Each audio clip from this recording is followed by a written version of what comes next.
Pemulangan jamaah haji asal Sumsel terus dilakukan.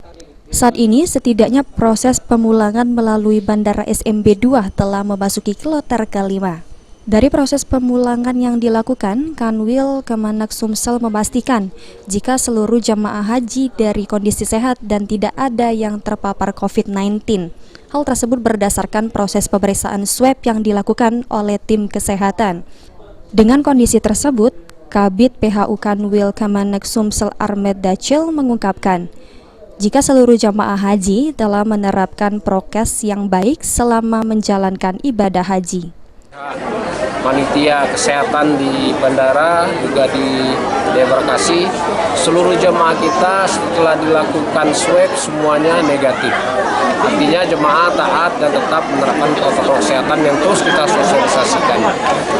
Belum ada yang terindikasi COVID, belum ada Pak Minus? Alhamdulillah belum ada. Harapan kita ke depan memang tidak ada, supaya bisa berjalan dengan baik. Rencananya, proses pemulangan jamaah haji asal Sumsel akan berlangsung hingga 12 Agustus mendatang. Firman Hidayat, PAL TV.